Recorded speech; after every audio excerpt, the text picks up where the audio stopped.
Y ya está en nuestro estudio en Quito la ministra de Gobierno, María Paula Romo. Gracias por acompañarnos. Muchos nos preguntamos si el gobierno quizás admite el error de que no hemos sido capaces de enfrentar la emergencia de recoger los cadáveres. Y antes de preguntar su opinión al respecto, quisiera que nos permita compartir un video que fue grabado esta mañana, que hemos corroborado su autenticidad y que corresponde a un padre de familia que estaba esperando encontrar el cadáver de su padre por 48 horas y no podía tener información adecuada. Son imágenes de esta mañana a las 8:30 de la mañana, son fuertes. Advertimos a la población. Esto fue en el hospital del Guasmo, en las afueras. Asimismo vamos a tener, esto fue a las 8:30 de la mañana, asimismo vamos a tener unas fotografías que fueron tomadas por el teléfono celular de un trabajador, aquí está, del Hospital Teodoro Maldonado Carbo. Esto ocurrió en horas de la noche y estas fotografías corresponden directamente a un trabajador, porque entendemos que hay muchas fake news que se están dando, pero esta es la realidad. Buenas tardes, Tania. Creo que efectivamente ese es el punto de partida. Hay una realidad muy dura que estamos enfrentando y es una realidad en el Ecuador y en el mundo. Los sistemas de salud se han visto sobrepasados, primero en Asia, luego en Europa, ahora lo estamos viendo en Estados Unidos. Escenas como la que usted acaba de mostrar son escenas que se han repetido en los países que se han visto ya azotados por esta pandemia. Esta es la gravedad del coronavirus, es su capacidad de contagio y el porcentaje de personas que tienen un desenlace fatal aún luego de recibir ayuda médica y muchas personas que no llegan ni siquiera a los hospitales. Esto es parte de la realidad. También, a más de esta realidad tan dura, tan estremecedora para las familias, para el país, para el mundo, aparte de esta realidad, hay quienes tratan de maximizarla. Esa es la distinción que nosotros hacemos desde el punto de vista del gobierno. Por supuesto que estamos enfrentando una realidad muy dura y que ha sobrepasado la capacidad, no del gobierno del Ecuador, de los gobiernos del mundo, de responder a una cantidad de personas contagiadas, enfermas o fallecidas a raíz de este virus. Por eso hoy se calcula que más o menos la mitad del planeta está en cuarentena, que más o menos la mitad del planeta está en condición de aislamiento y está paralizada tratando de contener este virus. No se ha podido contener, ni se ha podido sostener, ni responder a todo lo que demanda en ningún país del mundo. Por eso nuestro llamado, para que aquí tengamos la mejor respuesta posible, la mejor posible en medio de un escenario tan duro. Lo único que podemos hacer es tener una mejor respuesta desde el lado de mover el virus, de no mover el virus, de quedarnos en las casas. Es lo único que se conoce hasta ahora para poder enfrentarlo y lo estamos haciendo. De acuerdo. Ninguna decisión va a ser suficiente con indisciplina, eso también. De acuerdo, ministra, en ningún país, incluso el Ecuador, ha estado preparado para una pandemia.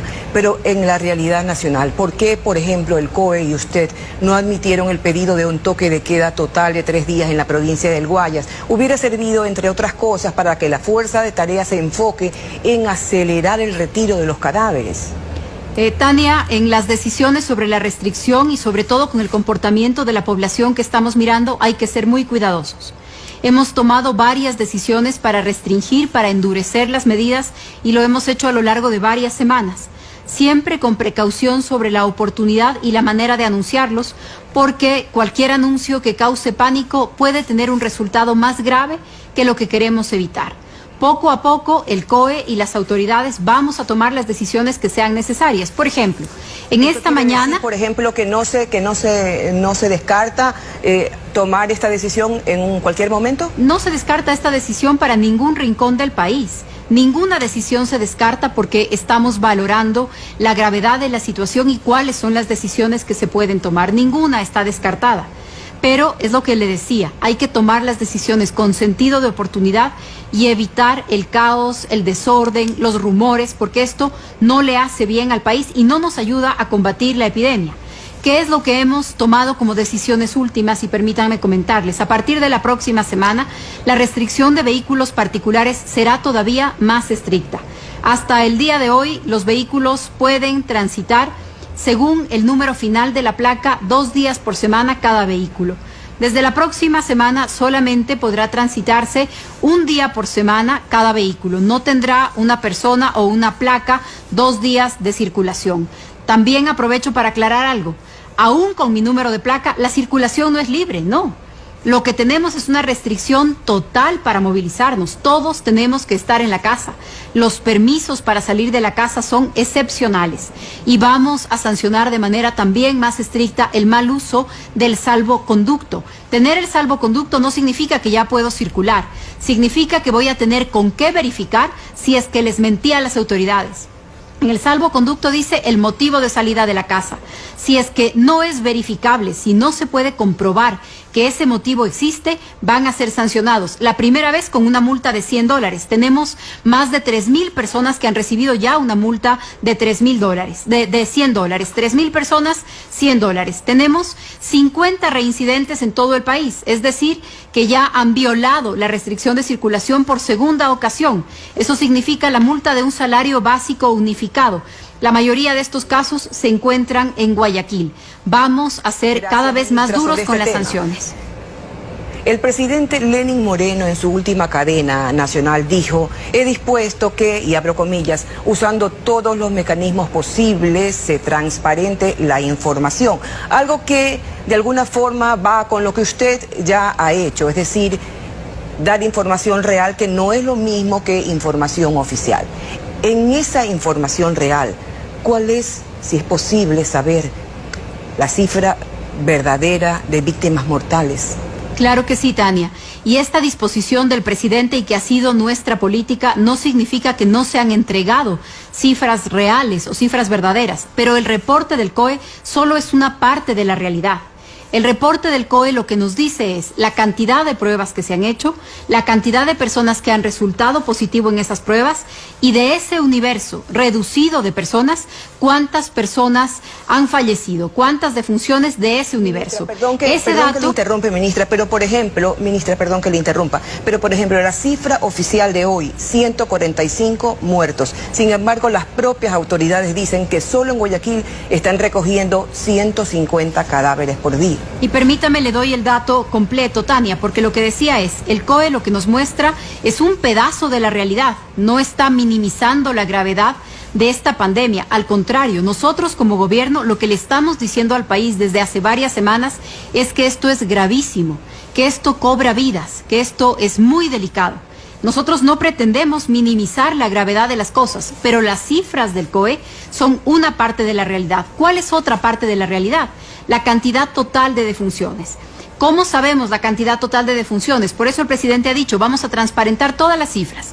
Estamos empezando el mes de abril. Tenemos ya un consolidado hasta el 31 de marzo. Esta tarde vamos a publicar lo que el INE conoce como un boletín de mortalidad. En la mañana en el COE hemos autorizado la publicación porque la publicación muchas veces necesita pasar por varios filtros, por los métodos que se utilizan. Hemos evitado estos filtros, vamos a dar datos aproximados con esta indicación de que se trata de un informe preliminar. ¿Cuál va a ser el resultado? Muchas gracias, ministra. Muchísimas gracias, ministra. Y perdóneme, usted comprende el tiempo en vivo. Le agradecemos muchísimo y también valoramos el esfuerzo que está haciendo usted y otras autoridades. No es una actuación perfecta de las autoridades, pero es una actuación la mejor que se puede en esta pandemia. Gracias, ministra. Gracias, Tania. Qué pena no poder abordar los otros temas, pero a sus órdenes. Una angustiosa espera para enterrar a sus seres queridos. En Guayaquil, la ciudad considerada la zona cero de la propagación del coronavirus en Ecuador, colapsaron los servicios funerarios. Son ahora los propios familiares los que tienen que transportar los féretros en sus autos particulares. Cuando yo llamaba al 911, me decían, ¿sabe qué? El día de hoy no vamos a poder retirarlo, lo vamos a poder retirar al día siguiente porque el día de hoy hay 50 muertos. El día siguiente llamo y me dicen, el día de hoy hay 70 muertos y no podemos retirar a tu papá. La alcaldesa de Guayaquil solicitó a las autoridades que su municipio pueda levantar cuerpos de fallecidos, una facultad ahora en manos de criminalística. A comienzos de semana, la regidora anunció mejoras en la disposición de cadáveres. El día de hoy llegó el primero de los 4 contenedores grandes refrigerados para poder depositar ahí los cuerpos de las personas que perdieron la vida dentro de los hospitales o que también perdieron la vida en sus hogares. Ecuador registra actualmente más de 3.100 casos confirmados por COVID-19. Sin embargo, se cree que las cifras son mucho mayores. He dispuesto que usando todos los mecanismos posibles sea transparente la información. Por dolorosa que ésta sea, hay que transparentarla, hay que decir la verdad. Sabemos que, tanto en números de contagios como de fallecimientos, los registros oficiales se quedan cortos. Frente a la tardanza de levantamientos de cadáveres, el gobierno ajustó parte de las especificaciones del protocolo de retiro de los fallecidos. Una lucha contra el tiempo para evitar una tragedia aún mayor.